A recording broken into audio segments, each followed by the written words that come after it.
The Brandos bukanlah yang sempurna, terkadang malah menjadi pro kontra. Namun ada satu yang menjadi pijakan, yaitu memberi apa adanya. Salam Planter Indonesia. Assalamualaikum warahmatullahi wabarakatuh. Di malam hari yang berbahagia ini, izinkan The Brondol untuk menjawab pertanyaan dari sahabat The Brondol yang merasa kecewa menggunakan 13.8, 27.4 plus 0,5 boron, yaitu adalah NPK. Mbak, Pak Pendi, saya menggunakan sudah 12 bulan, tapi kok warna daunnya hijau, tapi buahnya kok belum ada reaksinya. Jangan-jangan yang pupuk saya gunakan itu palsu, ataukah harus saya kembali lagi ke pupuk tunggal? Makanya izinkan The Brondol untuk menjawabnya bahwa pemupukan yang kita lakukan pada hari ini, ketika kita berkeinginan berefek terhadap buah, maka butuh waktu yang cukup panjang. 17 sampai 24 bulan adalah waktu yang cukup panjang yang kita harus jalani prosesnya untuk bisa mendapatkan sebuah hasil yang sempurna di dalam produktivitas tanaman kelapa sawit.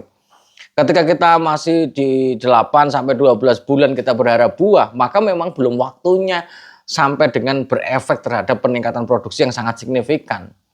Penggunaan NPK apalagi 13.8, 13.6, 27.4 plus 0,5 boron adalah jenis pupuk yang berbahan pembawa liat yang secara reaksinya adalah slow release. Ketika kita berharap cepat adalah sangat tidak mungkin, Mas.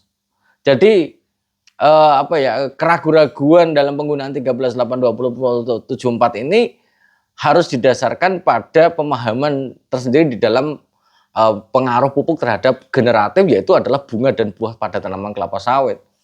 Karena bahwa ketika kita menggunakan 13.8, 27.4, maka reaksi utamanya tetap berada pada usus pertama adalah di vegetatifnya.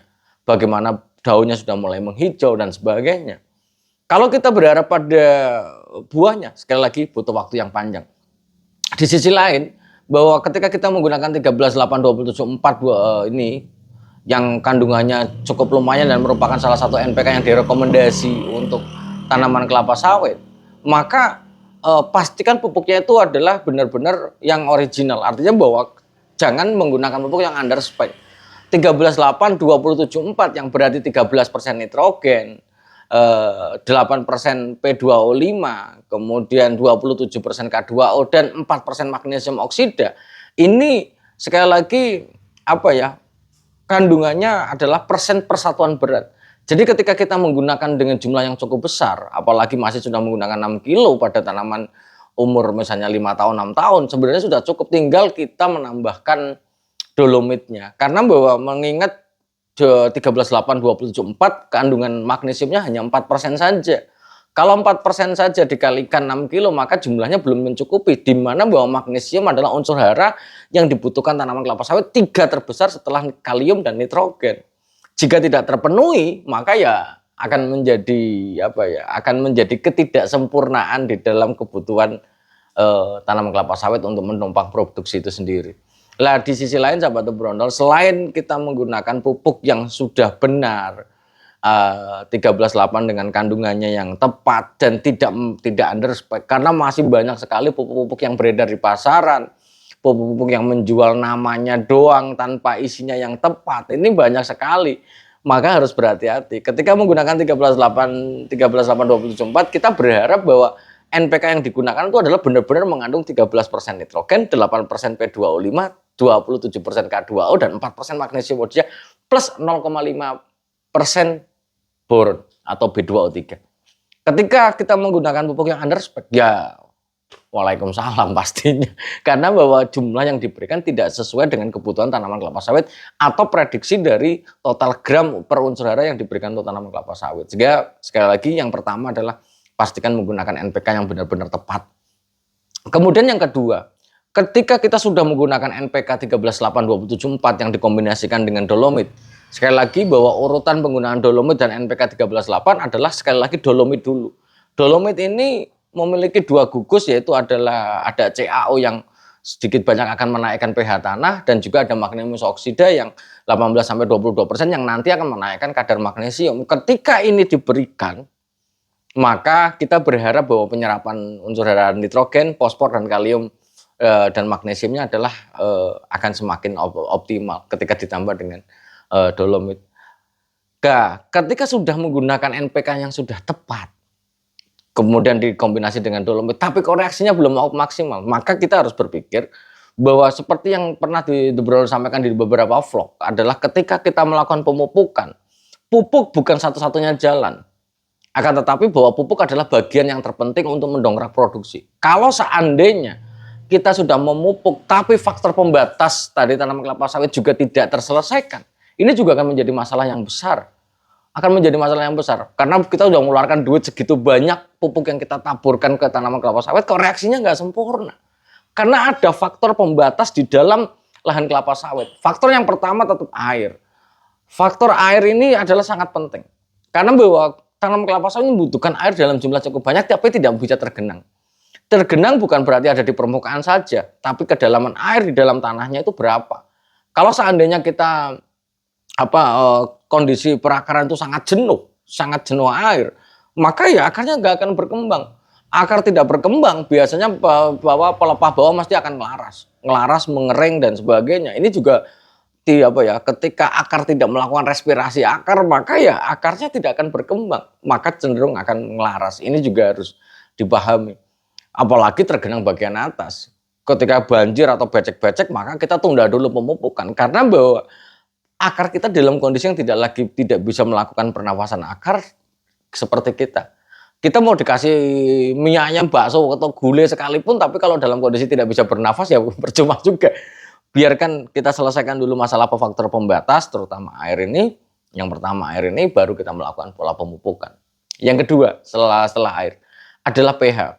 Masih banyak orang yang berpikir bahwa pupuk adalah masalah nutrisi saja. Ingat bahwa pH itu sendiri sangat menentukan serapan unsur hara. Ketika tanaman kelapa sawit berada pada pH yang terlalu rendah ataupun terlalu tinggi, maka konsentrasi unsur hara yang bisa diserap tanaman kelapa sawit dalam konsentrasi yang terendah. Ingat terendah. Sehingga kita bagaimana membawa, kalau di gambut di 5,5 ini sudah bisa terserap dengan baik. Kalau di mineral bagaimana kita bisa membawa lahan kita memiliki pH mendekati netral, yaitu 7. Tapi di Indonesia 5,5 sampai 6,5 juga sudah netral. Artinya kita bagaimana membawa pH ini sampai ke level netral dulu, baru pemupukan akan terserap dengan sangat baik. Kalau tidak, ya akan menjadi masalah. Karena percuma saja kita ibaratnya kayak kita dikasih mie ayam atau bakso dalam kondisi yang demam tinggi. Karena kondisi tidak bisa diserap. Tidak bisa diserap. Gitu. Sehingga kita bagaimana menaikkan pH tanah dulu supaya penyerapan akan optimal. Nah, mungkin Indonesia banyak didominasi oleh daerah-daerah yang ber-pH asam. Akan tetapi pada beberapa wilayah yang mengalami pH-nya cukup tinggi juga harus hati-hati menggunakan pupuk. Sebagai contoh, kalau dia pH rendah di gambut menggunakan abu janjangan kosong ataupun dolomit, pH-nya menjadi netral, maka unsur hara yang dulunya nggak bisa diserap menjadi bisa diserap. Karena pH-nya mendekati ke arah menaikkan pH tanah mendekati netral. Tapi begitu kita di pH tinggi dengan kadar kapur yang tinggi di beberapa wilayah, pH-nya semakin melesat tinggi. Semakin tinggi juga tidak bisa diserap oleh tanaman kelapa sawit kita. Ini juga menjadi masalah yang serius untuk kita pahami nih. pH tanah kita itu berapa? Mungkin alat pH yang banyak di internet juga bisa dicoba di Sophie atau apa lebih bagus. Kalau saya sih mending menggunakan pH meter yang ditambah dengan tanah yang ada dicampur dengan aquades, kalau nggak ada aquades pakai air asin juga bisa. Kemudian kita ukur pH-nya. Sehingga jangan menjadi faktor pembatas tanaman kelapa sawit. Karena ingat bahwa sahabat bro, pemupukan itu memang bukan yang utama. Akan tetapi tanpa pemupukan yang kontinu, maka produksi juga tidak akan kontinu. Dan yang terakhir faktor pembatasnya selain itu adalah tetap lahan berpasir. Karena beberapa masuk, Pak Pendi banyak meranggas bawahnya karena kadar pasir. Karena bahwa begini, tanaman kelapa sawit membutuhkan jumlah air dalam cukup banyak. Ketika kondisi lahan berpasir, ingat bahwa lahan berpasir adalah sebuah partikel tanah yang tidak memiliki muatan dan hubungan antar pasir ini tidak mampu menahan air.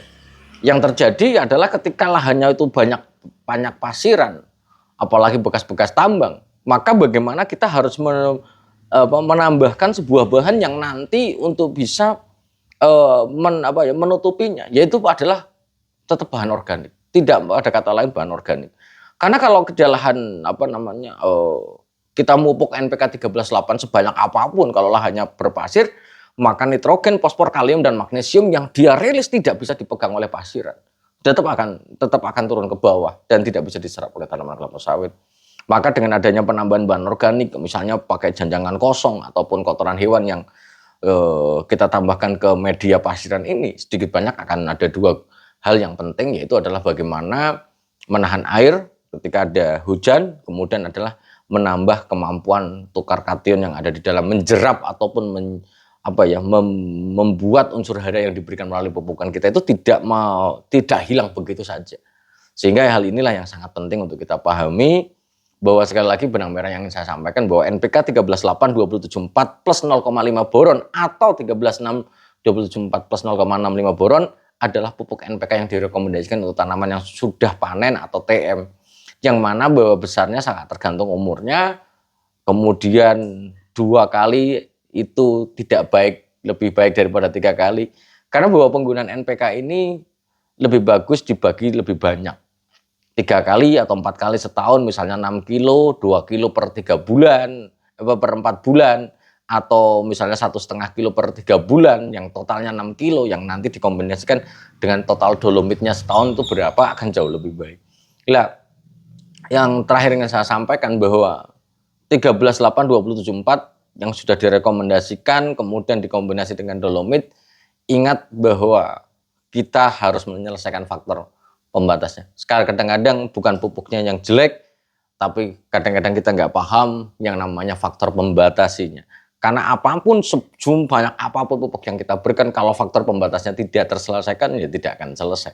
Masalahnya tetap selesaikan dulu masalahnya, maka baru kita lakukan pola pemupukan. Semoga bermanfaat bagi sahabat Brunel dan semoga Allah mendekap kita dengan kesehatan dan kebahagiaan tanpa syarat. Terima kasih dan salam planter Indonesia. Assalamualaikum warahmatullahi wabarakatuh.